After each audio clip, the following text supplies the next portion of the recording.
This podcast is sponsored by nobody. Hey dudes, welcome to Splat from the Past, the only 80s themed horror and sci-fi show where things could get totally radical.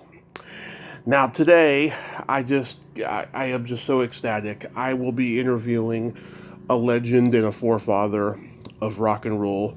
Whether he'd care to admit it or not, he's a forefather of rock and roll, and I am talking about Bobby Rydell, the legendary Bobby Rydell today. Man who's best known for such classic hits as Kissin' Time, Wild One, Volar, Swingin' School, so many classic rock and roll songs from the late 50s, early 60s. He was also one of the actors in Bye Bye Birdie, and the man is just a legend. He has a memoir that's been out for a few years called Teen Idol on the Rocks, and we're going to talk about that today, and it's just going to be a great interview. The man is a legend, like I said. You know, a man who practically needs no introduction, but I just gave him one, and I cannot tell you how happy I am. So, here is my interview with Bobby Rydell. Hello? Hey, Bobby, welcome to the show, sir. How are you today? Okay, is this Tom? Yeah. All right, Tom. I can't tell you what an honor this is. Thank you so much for taking the time today. No problem. So, your memoir has been out for a while. Bobby Rydell, Teen Idol on the Rocks, A Tale of Second Chances. What made you want to write a memoir this late in life? Well, it's a long story, but, back when I was, 17, 18, up to 20, and after the shows, we would all sit around, and everybody would say, Bobby, you have such great stories, why don't you write a book? And I said, well, I'm only 20 years old. Who the hell wants to read a book about a 20-year-old, though? 20-year-old. So now that I'm in my late 70s, 3 years ago, I decided to put down a book with Avalon, my co-writer, and I figured it was time. It was time to let the people know exactly what has happened in my life, and I'm very happy and very pleased with the way the book came out. I have to say, you made perfect timing. Yeah, for sure. Yeah. How long did it take for you to write it? Close to 2 years. Alan would come over to my house, and we'd have a tape recorder, a pad and a pencil, and I would just talk, and everything was either written down or recorded, and then he went back home and figured it all out, how to put it down on paper. Oh, that's good. Yeah, I mean, some people, they take a lot longer than that in some cases. Yeah, well, it was almost every day for 2 years, so, we did our time. We would shed it on it, Yeah. Did you contact any people to let them know that they were going to be mentioned? Oh, well, a lot of people who wrote things about me in the book, like Avalon and James Darren and Ann Margaret and Joey Bishop and Sid. I called everybody and said, could you, write a blurb about me, something that you think that, kind of relates to me and the friendship that we have over the years. So, yeah, I did. I contacted everybody. Yeah, write a foreword and all that stuff. Well, they weren't forwards. They were just more, like quotes from, a lot of my friends. Yeah, just a one-line quote. Well, no, there were more than one, but I don't know if you read the book, but they're all nice. They're all very good quotes. Mm-hmm. What was the writing process therapeutic? No. And that's my answer, no. No. Okay. So, going back in time, I was reading that you originally began as a drummer, and your dad was taking you to clubs as early as age 7. Is that about right? Yeah, but not playing drums. I was singing and doing impersonations. And as I've said many, many times to, all the interviewers, if I had any talent within me whatsoever, my dad was the first one to see it. And he used to take me around the nightclubs in Philadelphia when I was 7, 8 years old, and would ask the club owner, is it okay if my son got up to sing a couple of songs and do some impersonations? And there I am at 7 years old. I did what I did, and people applauded, and I thought to myself, my God, all I have to do is do this and they do that. What a wonderful feeling. So basically, that was kind of like my vaudeville, and it kind of prepared me for things that were going to happen later on in my life as far as my career in show business was concerned, or is concerned. Mm-hmm. Yeah, you're known for doing impressions. Like, who were you doing at that time? All the ones that everybody else did: James Cagney, Jimmy Stewart, Edward G. Robinson, Jerry Lewis, Red Skelton. The ones that everybody else did. Of course. You got to know Gene Krupa. What was he like? No, I never got to meet Gene Krupa. Oh. When I was 5, my father loved big bands, and he wanted to introduce me to that music, so he took me to see the Benny Goodman Band when I was 5 years old, and I was enthralled, with the band: 4 trumpets and 4 trombones and 5 saxophones and a full rhythm section.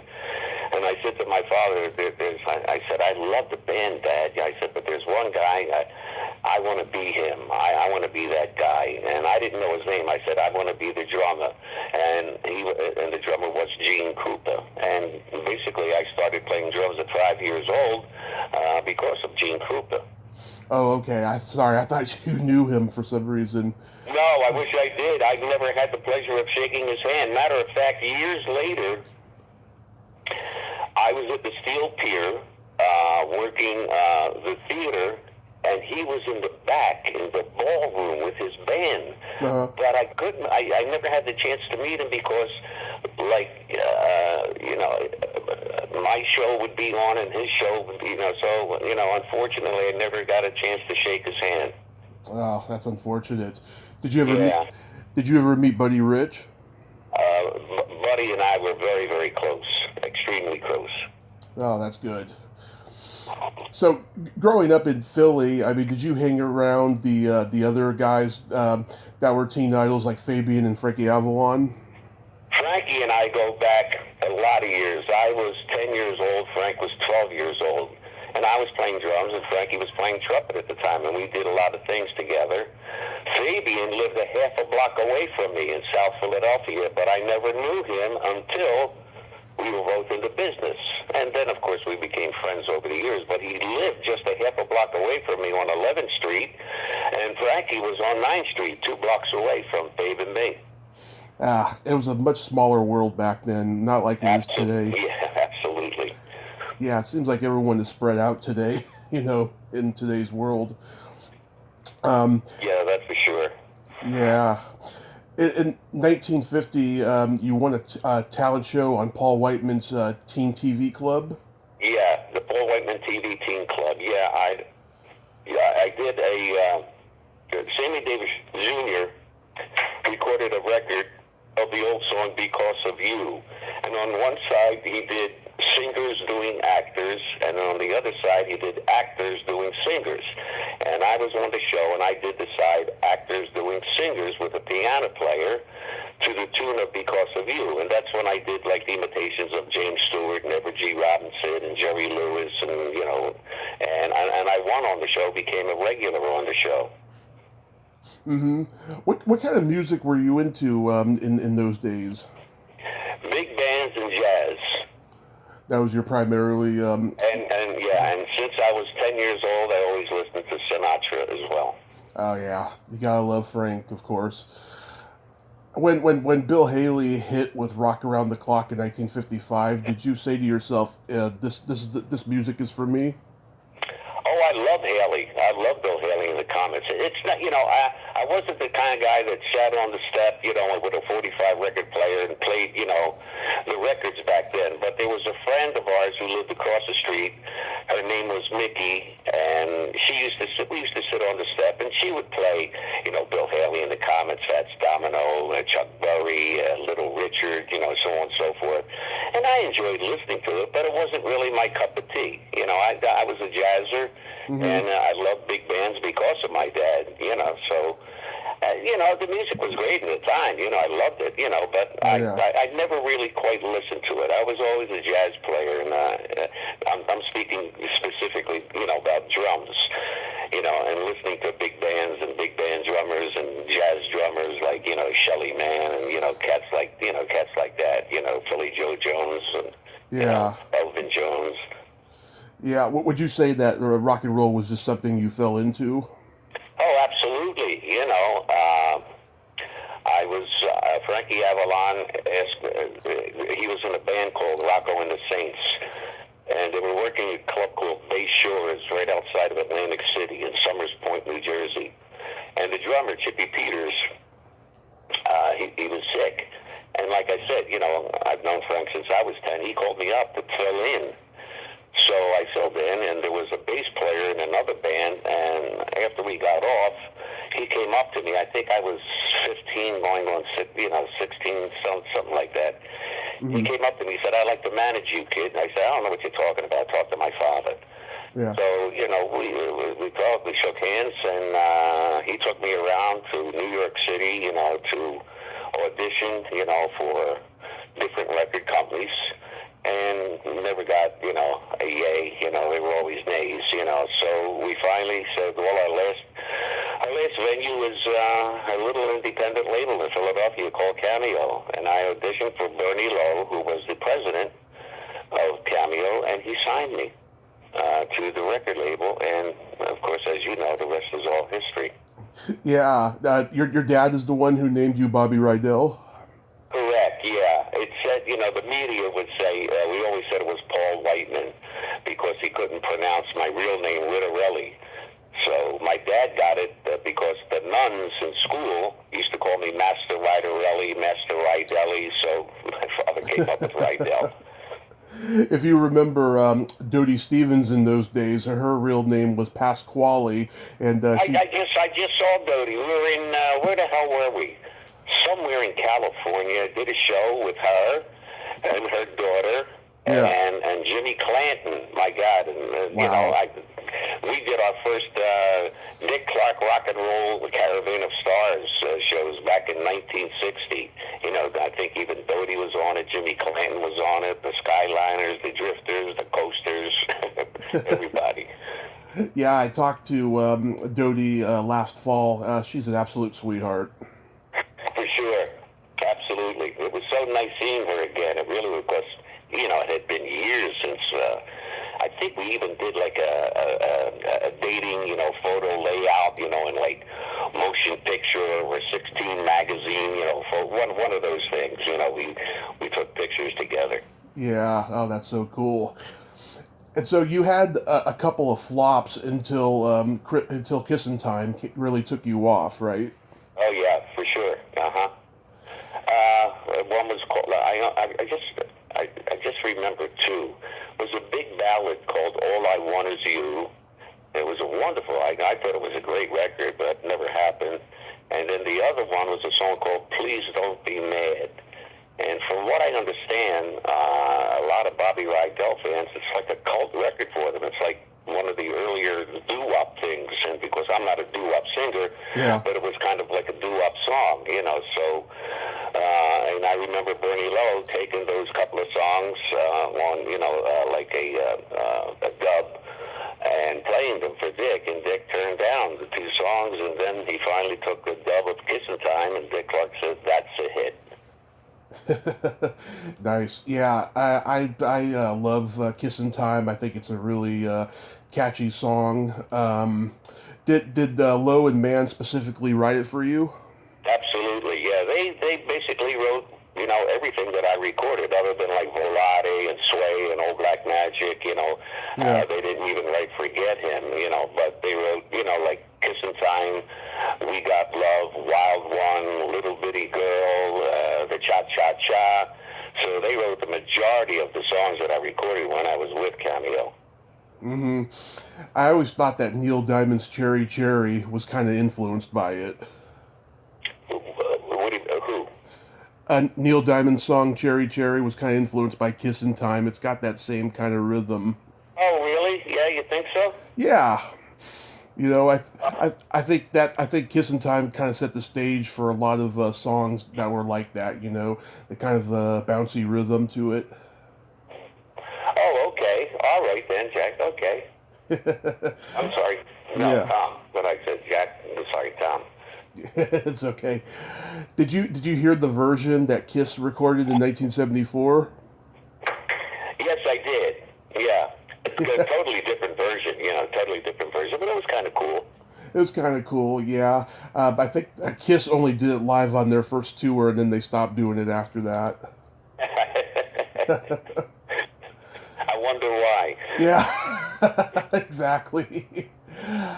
So, how were you able to handle fame so fast, so young at that age? Well, like I said earlier in this conversation that we're having, those days that my dad took me to the clubs, when I was so young and working with bands in the area, it kind of prepared me for stuff that was going to happen to me later on in life. And, I had good parents. I had a great manager at the time, and, they kept me level-headed, And I Yeah. remember Bernie Lowe saying, he said, "Remember, Bobby," he said, let me see, how the hell he said, "You meet the same people going up the ladder as you do coming down.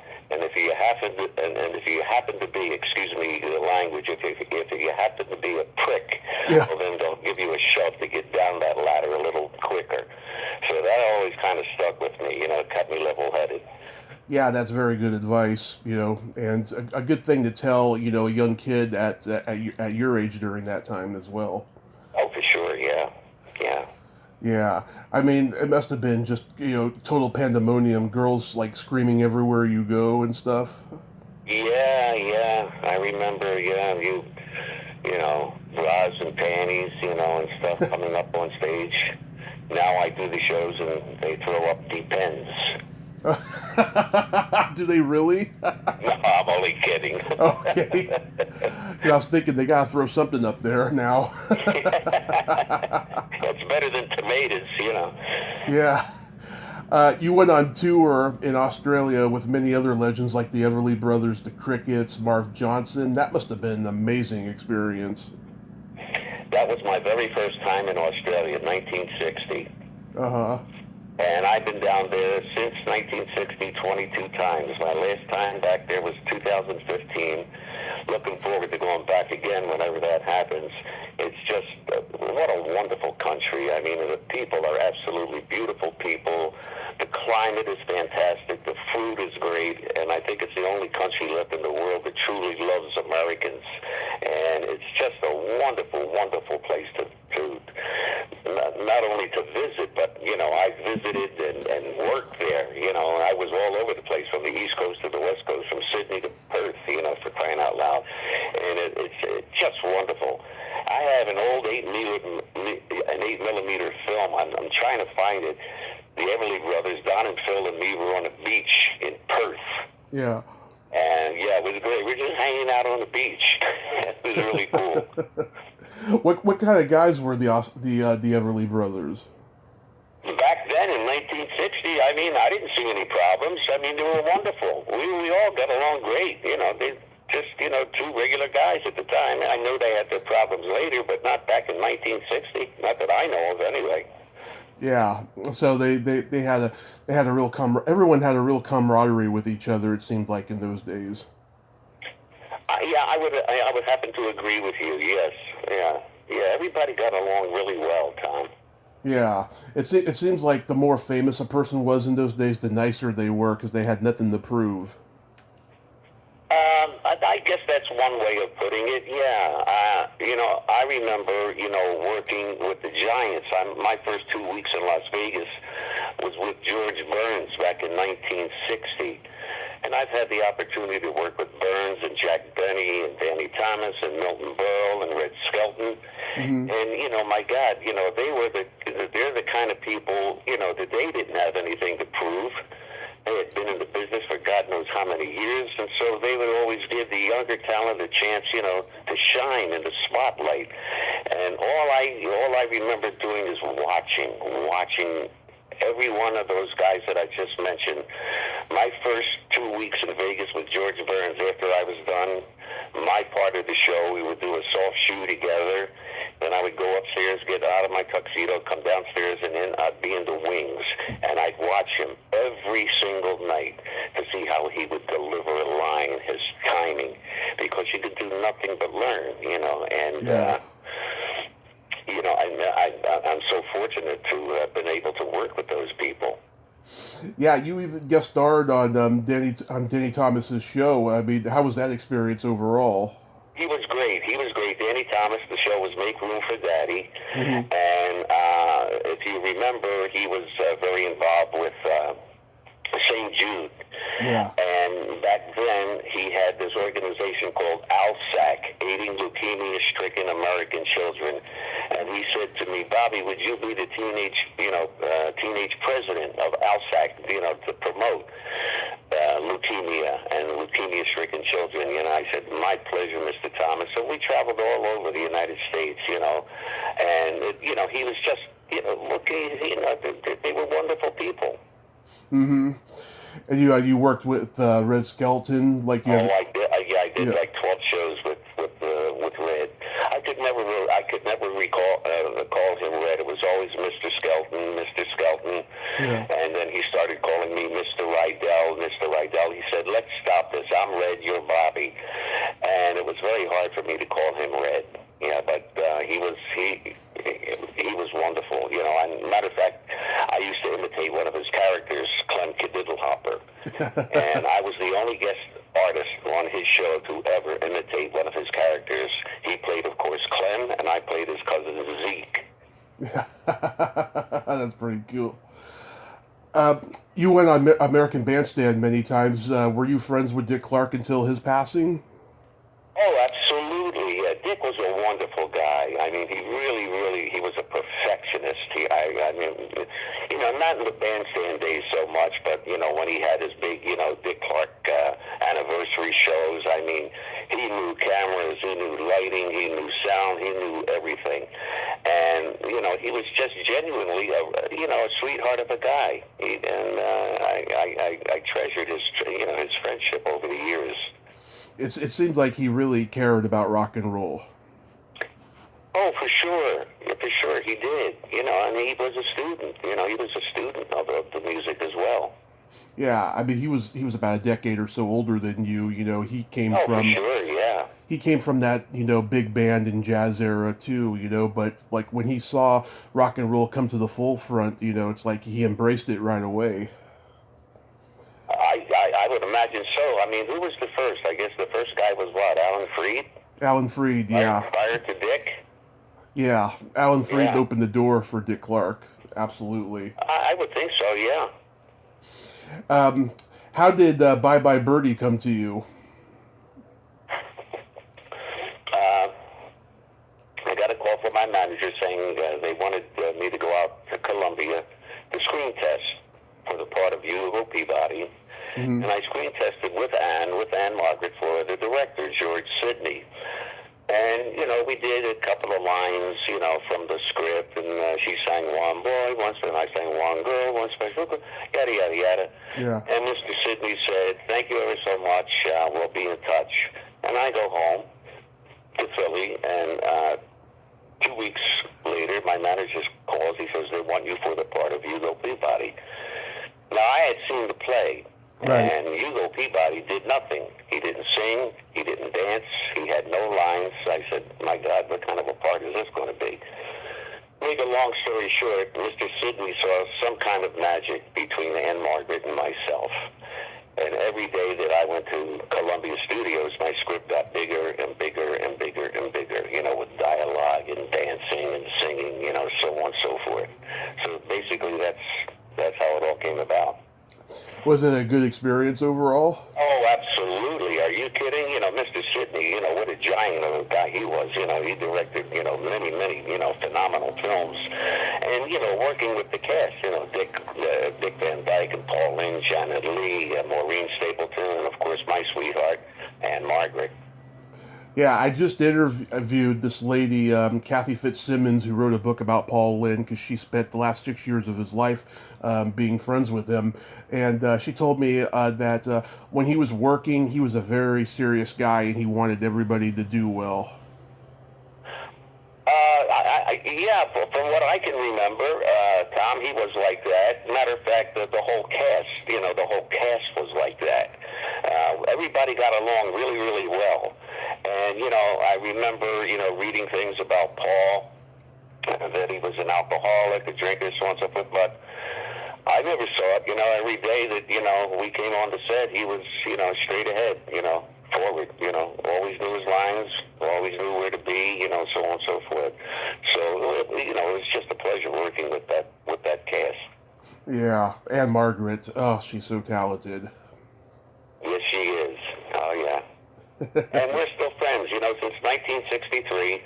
Every couple of months or so, she'll call me or I'll call her just to see how you doing, Yeah. The last time I called her was when Roger Smith passed away, just to give her my condolences. And she said to me, "Oh, Bobby," she said, "thank you, but you remember how sick he was." And I said, "I certainly do, and I just called, to wish my condolences to you." And she said, "Oh, thank you ever so much." And she always used to call me Hugo, and I would call her Kim. That's so cute. Dick Van Dyke, he's still alive and well. What a talented performer he is. Oh, for sure, yeah. I didn't have that many scenes with Dick, but I'm reiterating. The whole cast was just wonderful to work with. All of my stuff was with Ann. Mm-hmm. So after that movie, you did a TV pilot called Swinging Together. Yeah, it was for Desi Lou. James Dunn, Right. who was a marvelous actor, won Academy Award for a picture called The Tree Grows in Brooklyn many, many, many, many years ago. And I was a fan. I was a big fan of his. And when he was cast, to be the manager of the band, I said, "Oh, wow, man, this is going to be great." And, we thought the pilot came off very well, but it never really did anything, unfortunately. And in the pilot was, oh, my God, I'm thinking of the girl. She worked with, what was the TV series, Heart and Heart?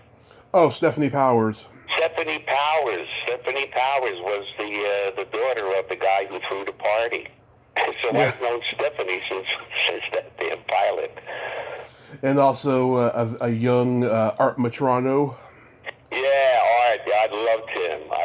We got along really, really fine. Art Matrano, yeah. Yeah. He's a funny guy. Very funny guy, yeah. So it's amazing how he's persevered, after that accident. I didn't even know he had an accident. Yeah, I think he like fell off his roof back in the late '80s, and he's been in a wheelchair ever since. But I didn't know that. oh yeah, Oh Jesus. he had a one-man show about it out a couple of years ago. Yeah. Oh no, I'm so sorry to hear that. Wow. Yeah, that's pretty sad. You guest starred on Combat. How was that? That was great. Vic Morrow was absolutely phenomenal, and he was another perfectionist. Matter of fact, he had a combat vest on with hand grenades, and I forget who the director was. And he's saying to the director, "Where did I get these hand grenades?" And the director said something to the effect, "Well, in the last episode." And then Vic said, "No, no, no, no." And he says, "I didn't have hand grenades, in the show last week, yada, yada, yada." But he was great to work with. Unfortunately, with an untimely death he had, for Christ's sake. Oh yeah. Whew. Yeah, the Twilight Zone. Yeah. What a way to die, and the Twilight Zone. That's terrible. Yeah, it's really tragic. Did you take acting lessons with anybody? No, I didn't. No. Yeah, because I didn't even take dancing lessons. Yeah. Really, I was never a guy that laid taps down, but I was always a fairly decent mover. And if you remember, the big number in Bye Bye Birdie is the Lots of Living number. It was all moves. Nobody laid down taps. It was all moves. So, and we had a great She was fantastic. Yeah. I saw you post on Facebook earlier that you turned down The Graduate. Not that I turned it down. When I did Combat, Mm-hmm. the casting director was, big casting director in L.A. It'll come to me. Anyway, he gave me a script. He says, look this over, Bobby, and I want you to read it for me. So his name was Lynn Stolmaster. Oh, great, yeah. Great casting director. And he went over to Mike Nichols, and he said, Bobby Rydell just gave me one hell of a reading. And from what I understand, Mike Nichols kind of hemmed and hawed, and he said, yeah, well, he said, no, he's not what I'm looking for. And then, of course, Dustin Hoffman got the role, But at least I read for it. Okay, I misread that status. I thought you said you turned it down for some reason. Oh, no. Why would I do that? Yeah. God, no. You and Fabian both guest starred on The Facts of Life. What do you remember about that? The only thing I could remember about that, doing the show was a lot of fun. Yeah. Cloris Leachman was on the show. Right. And God forbid you couldn't smoke. And I was no more than, 75 feet, and we're in the studio, and I wanted to smoke. And I hear, is someone smoking in here? And the kids were wonderful, to work with. They were great. Yeah. Do you remember George Clooney when he was young on that show? No, I do not. Yeah, those last 2 seasons he was on it. I didn't know he was on that show. Nick Clooney? Wow. George Clooney? Yeah. Oh, Nick Clooney. George Who Clooney. are you saying was on the show, Nick or George? George Clooney. No, I never met him. I met the brother years ago. He had a TV show, I think, in Cincinnati. Right. Nick Clooney. Right. And then I was friendly with Rosemary as well, Rosemary Clooney. Oh, yeah. Is there a song or a hit song you recorded that you're very proud of? Yeah, there's one song. Matter of fact, I just worked a couple of days ago. I was in Florida, in Orlando, and we worked the 18th and 19th. And one of the groups we were on was the Mystics. And one of the guys came back to me and he said, I was at rehearsal, Bobby, and I was waiting for you to sing this song, and you never did it. And I said, what song is that? He says, I'll Never Dance Again. I said, that was a great record. He said, it was one of my favorite Bobby Rydell songs. And to this day, I don't have an arrangement on it. I don't know why. It was a great record. Mm-hmm. I love Vulgar and That Old Black Magic. Yeah, matter of fact, in my show now, we show a film clip of the Green Book where the kid Von Lewis plays me at the Krupa, singing Old Black Magic, and we play the film clip, and when the film clip is done, the band starts vamping the Old Black Magic. And I say, ladies and gentlemen, you saw Von Lewis do it. He said, now I'd like to sing it for you live, and we do Old Black Magic. My friend Lisa, she wants me to let you know she loves Wild One. My first million seller. Yeah. And that song, I remember the Saturday night Dick Clark show, the Beach Nut Show? I heard about it, yeah. Yeah, okay, so I did that, and we're driving back home, and Dave Apple has his guitar out with a pipe in his mouth, which he always had, and he started singing this song. He said, this is when we get back, Bobby. He said, we're going to go into the studio and record this. And he started on the guitar. And a couple of days later, we went into the studio and recorded Wild One. And that became the first million seller. Wow. That is pretty phenomenal. It was written in the back seat of a limo. Nice. Now, I'm sure you get asked this quite a bit, but when they decided that they were going to name the high school Bobby Rydell High in Greece, that must have been so flattering for you. I didn't have a clue. Until I saw the picture. And, of course, my dear friend Frankie was in that. And I don't know, they picked me.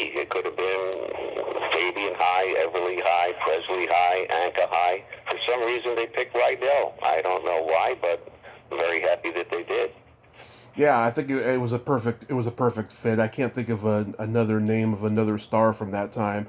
Can you Well, like I said, there could have been Anchor High, Fabian High, Presley High. Sadaka You High? pick me. Dion High? Yeah, it could have been Dion. Yeah, or Demucci, Demucci High. Demucci High? Yeah. Yeah, that's his real name, Dion Demucci. Oh yeah, absolutely. Another example of a name that became white bread, for the public. Mhm. Now, so Yeah. so like you, I've had my bouts with alcoholism. I survived a car crash 6 years ago. Um, how do you cope with being sober? Do you have like a trick or anything like that? No, I had no tricks. It's just that, back in 2012, I had a kidney and a liver transplant. And I said, well, I remember a doctor in 2010 telling me, he said, Bobby, if you don't stop drinking, you're going to be dead in 2 years. And I figured, what the hell? If I'm going to be dead in 2 years, I might as well have a ball going out. And he was exactly right. 2012, I needed a liver and a kidney transplant. And so, that kind of sets you straight, doesn't it? Oh yeah, I mean I didn't have a liver transplant, but my liver was compromised during the accident, and I didn't need a 12-step program. That was a 13-step program for me. I just never drank again after that accident. Never Oh again. my God! To drinking and then have in a car accident. Oh my God! You're a very lucky person. Very lucky. Yeah, I was in a coma for 30 days. Oh my God! Oh Jesus! Yeah, I survived it though, and here I am. Yeah, God bless. That's wonderful. Thank you so much. When I do my shows, I make it a point to talk about. I call her my guardian angel. Her name was Julia. She was a 21-year-old girl from Reading, Pennsylvania. She was in a car accident. Well, she got hit. She got hit by a car. Hmm. She went up 30 feet in the air, came down on her head, immediately pronounced brain dead. And that's by way, the only way you can get an organ transplant. You have to be, proclaimed, brain dead. And the way things, just the way things happened, it was like a miracle, for crying out loud, Yeah. Because I was O positive, she was O positive. I can give to anybody, but I can only take. So, and she was O positive, and I remember my wife and I were sitting at home. We got a call from Jefferson Hospital, say, get your ass over here. Yeah. And that was it. That was 2012. Is she still alive? Oh, no, she's dead.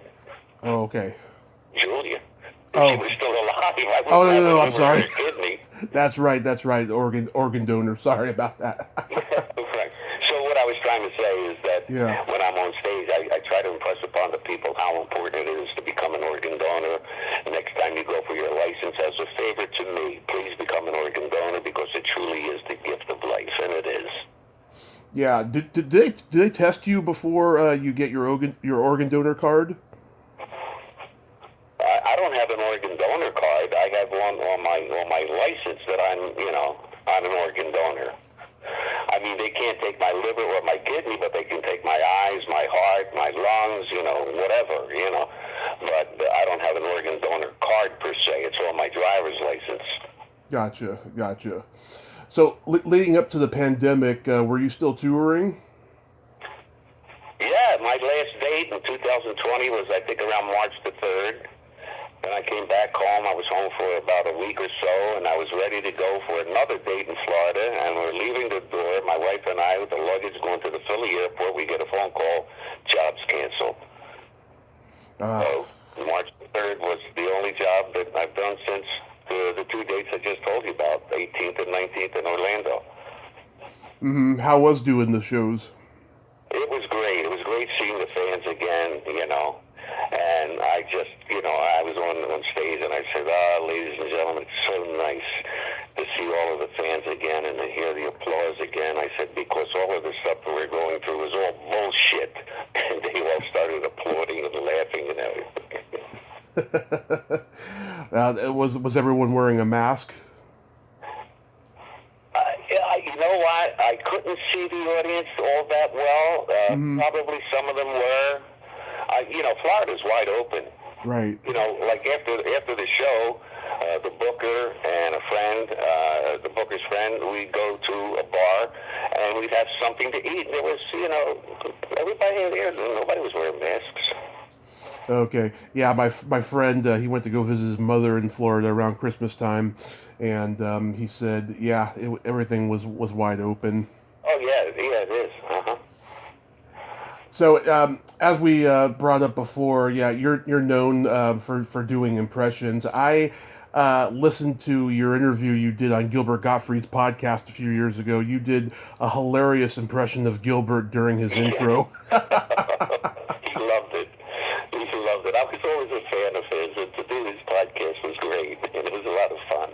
Oh, yeah, his show is great. I'm Facebook friends with his partner, Frank. Oh, yeah? Yeah, I know him. Yeah, right. And I think I just hello, this is Bobby Rydell, and I'm on the Gilbert Gottfried show. And he just fell apart, Gilbert Gottfried. He laughed his ass off. Yeah, I was laughing so hard I had to rewind it to hear it again. This is Gilbert Gottfried. Yeah. The one thing he did, it was on YouTube, and he says, this guy goes to the doctors, and the doctor says, I got bad news for you. And the guy says, what? He says, well, you got cancer and you got Alzheimer's disease. And the guy says, thank God I don't have cancer. Oh, yeah. Yeah. Gilbert is great. But he was funny, man. And then we had dinner with him and his wife and my wife we did it at the Friars Club in New York. Yeah. Oh God, that must have been amazing. Have you ever met like Rich Little and Frank Gorshin because they were the best impressionists? Rich Little in a fleeting moment with the Golden Boy show. He came back to say hello. And Frank Gorshin and I hung out a few times. He was wonderful. Frank Gorshin was wonderful. Yeah, I just interviewed John Biner not too long ago. Oh, here's another guy who I fall in love with. Yeah. he's one of those guys. You just take one look at him and you start laughing. He's such a funny guy. That's true. And when he does, the Sullivan stuff is, it's just, phenomenal. Funny guy, man. Oh yeah, absolutely hilarious. He has a good book out too that I recommend. Oh, he does? Oh, good. Oh, okay. Yeah.